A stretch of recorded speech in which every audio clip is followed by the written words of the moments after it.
महाराष्ट्र में भले ही अभी यह तय नहीं हो पाया हो कि मुख्यमंत्री की कुर्सी किसे मिलने जा रही है, लेकिन 5 दिसंबर को मुंबई में होने वाले शपथ ग्रहण समारोह की तैयारी जारी है। 5 दिसंबर को मुख्यमंत्री समेत 2 उप मुख्यमंत्री शपथ लेंगे, जिसमें एक नाम अजित पवार का पक्का माना जा रहा है, जो राज्य के डिप्टी सीएम के तौर पर शपथ ले सकते हैं।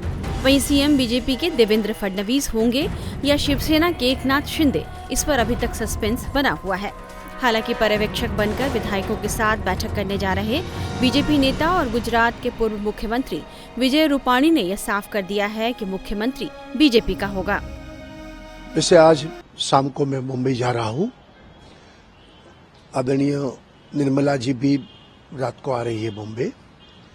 कल सुबह 11 बजे हमारे सभी विधायक दल की बैठक है और वहां हम लोग चर्चा विचारणा करेंगे और उसके बाद सर्वसम्मति से नेता की चुनाव होगी और उसका नाम हाईकमांड को बताएंगे, फिर घोषित करेंगे। बड़ी जीत मिली इस बार महाराष्ट्र में, खास करके महायुति को। तीनों पार्टी ने इस बार जिस तरीके से परफॉर्म किया है और खास करके अभी तक जिस तरीके से कोई क्लियर कुछ नहीं हो पाया है, सर कितना बड़ा पिक्चर बनाएंगे? देखिए, मुझे लगता है कि कोई विडंबना नहीं है, क्योंकि तीनों घटक एक साथ, उनके साथ हमारे हाईकमान ने सभी चर्चा की है और कोई प्रॉब्लम नहीं है। सब आराम से और सर्वसम्मति से ही सब कुछ होगा। सर एक और सवाल ये है कि तीनों पार्टी में से अभी तक चीफ मिनिस्टर कौन सी पार्टी से होगा ये क्लियर नहीं हो पाया। शिंदे पे भी बीच में एक इंटरव्यू दिया, उन्होंने कहा कि जनता चाहती वही बने। कोई क्लेरिफिकेशन अभी नहीं है। क्या सीएम आप ही की दल से बनेगा या फिर नहीं? वैसे मुझे लगता है कि तो सबसे बड़ी पार्टी भारतीय जनता पार्टी बनी है। दूसरा, शिंदे जी ने ही स्टेटमेंट दिया था कि भाजपा के सीएम बने तो मुझे कोई तकलीफ नहीं है। तो मुझे लगता है, मेरी बात नहीं हुई लेकिन मुझे लगता है कि इस बार बारी भाजपा के सीएम बनने की होगी, ऐसी संभावना है। रूपाणी के इस बयान से समझा जा रहा है कि देवेंद्र फडणवीस इस शीर्ष पद पर बैठ सकते हैं। वहीं केंद्रीय मंत्री और रिपब्लिकन पार्टी ऑफ इंडिया के अध्यक्ष रामदास आठवले ने यह साफ किया है कि देवेंद्र फडणवीस राज्य के मुख्यमंत्री हो सकते हैं और एकनाथ शिंदे का इतना नर्वस होना ठीक नहीं। मुझे लगता है कि कल जो मीटिंग होने जा रही है तो अपने बीजेपी के पार्लियामेंट्री पार्टी की जो मीटिंग है वो कल होगी और बीजेपी के जो प्रभारी है, ऑब्जर्वर है, वो भी मतलब कल जा रहे हैं और वो सब एमएलए का जो ओपिनियन है सुनेंगे और माननीय मोदी साहब और अमित शाह साहब जो नाम न देंगे उस नाम को अनाउंस किया जाएगा। लेकिन मुझे लगता है कि कल देवेंद्र फडणवीस का ये नाम अनाउंस हो सकता है और देवेंद्र फडणवीस जी का कार्यकाल 2014 से 19 तक का बहुत अच्छा रहा है और अभी डिप्टी सीएम पद पर रहकर भी एकनाथ शिंदे के नेतृत्व उन्होंने काम भी किया है। लेकिन सर कल एकनाथ शिंदे ने फिर से कल दिल्ली में जो मीटिंग थी वो स्किप कर दी। सिर्फ अजित दादा पवार ही दिल्ली में पहुंचे थे होम मिनिस्टर से मिलने के लिए। हाँ तो ठीक है, मतलब अजित दादा पवार जी इधर आए थे, क्या पोर्टफोलियो या मंत्री पद कितने देना है क्या उस पर चर्चा करने के लिए अजित दादा आए थे। लेकिन अजित दादा कोई प्रॉब्लम नहीं है और एकनाथ शिंदे का भी कोई प्रॉब्लम नहीं। उन्होंने ऑलरेडी अनाउंस किया है कि वो मुख्यमंत्री पद के रेस में नहीं है और बीजेपी के हाई कमांड ने उनको ऑलरेडी बोल दिया है कि भाई इस वक्त आपको मुख्यमंत्री नहीं बनाया जाएगा, आपको 2.5 साल मुख्यमंत्री पद हमने दे दिया था।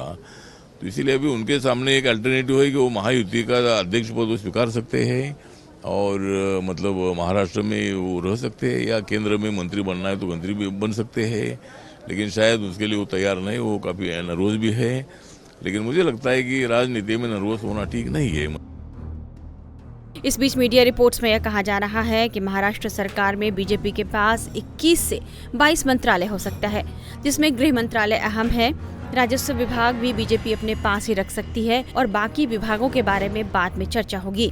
मीडिया रिपोर्ट्स में कहा जा रहा है कि एनसीपी को वित्त, जबकि शिंदे की शिवसेना को शहरी विकास मंत्रालय मिल सकता है। जबकि बताया जा रहा है कि एक तरफ शिंदे गृह मंत्रालय की मांग कर रहे हैं, तो एनसीपी को लेकर यह कहा जा रहा है कि वह वित्त मंत्रालय की मांग कर रहा है। कहा यह भी जा रहा है कि मनपसंद विभाग हासिल करने के लिए ही एनसीपी नेता अजित पवार गृह मंत्री अमित शाह से मुलाकात के लिए दिल्ली में हैं। शपथ ग्रहण की तैयारियों और विभागों के बंटवारे को लेकर हमारे संवाददाता अतुल सिंह ने बीजेपी नेता सुधीर मुनगंटीवार से बात की। साथ बीजेपी के वरिष्ठ नेता और मंत्री सुधीर मुनगंटीवार जी हैं। सर, शुभ मुहूर्त आ गया, 5 तारीख शाम 5 बजे का पर्यवेक्षक भी तय हो गए हैं। मीटिंग की रूपरेखा क्या होगी सर, और कब वो आने वाले हैं? पर्यवेक्षक शायद कल रात को आएंगे। 4 तारीख को एक समय पे बैठक सुनिश्चित की जाएगी। बैठक लेने के बाद शायद वो विधान भवन में ही होगी और बैठक में सभी विधायक रहेंगे और वहां पे नेता का चयन होगा। पर्यवेक्षक आएंगे, नेता का नाम घोषित करेंगे, सबका समर्थन करेंगे, अनुमोदक और सूचक सब अपनी अपनी बात कह देंगे। उसके बाद नेता का चयन होने के बाद 5 तारीख को 5 बजे शपथ विधि होगा। बड़े पैमाने में हमने जनता को निमंत्रित किया है, चांदा से बांदा तक की जनता रहेगी, आशीर्वाद हमें देंगी और हम भी उनको आश्वस्त करेंगे, उनको नमन करेंगे, अभिवादन करेंगे और जनता को ये विश्वास देंगे, जय भवानी जय शिवाजी कहते हुए, कि छत्रपति शिवाजी महाराज के संकल्प के महाराष्ट्र को आगे बढ़ाने का काम ये सब शिव भक्त करेंगे। सर, साधु संतों को भी बुलाया जा रहा है। प्रधानमंत्री तो एक वीवीआईपी है ही है, उनके अलावा और भी वीवीआईपी को बुलाया जा रहा है। बहुत लोग आएंगे, कई राज्यों के मुख्यमंत्री भी उपस्थित होने की संभावना है और संत महंत भी रहेंगे, कई धर्मों के धर्मगुरु भी रहेंगे।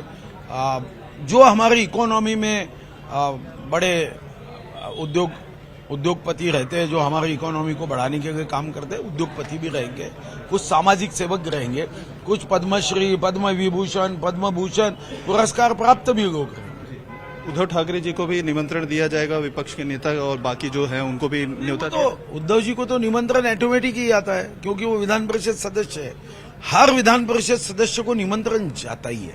हाँ, वो अगर विधान परिषद सदस्य का इस्तीफा देते हैं तो उसके बाद फिर स्पेशल निमंत्रण भेजने की बात होती है। उनको तो निमंत्रण जाएगा भाई। महायुति की बैठक कब होगी सर, क्योंकि काफी दिनों से एक्सपेक्टेड 4 तारीख को अपेक्षित है। 5 के तो पहले होना ही है, 4 को अपेक्षित। तीनों नेता जो महायुति की बैठक तो 6 के बाद होगी, हमारी बैठक 4।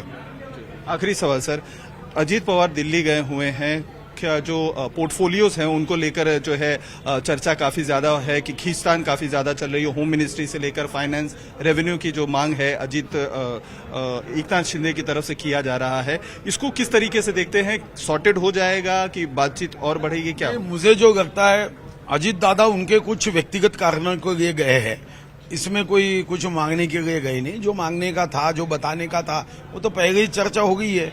अब उस पर चर्चा होगी नहीं। अब जो निर्णय होगा वो तो शपथ विधि के बाद 6 तारीख 7 तारीख को।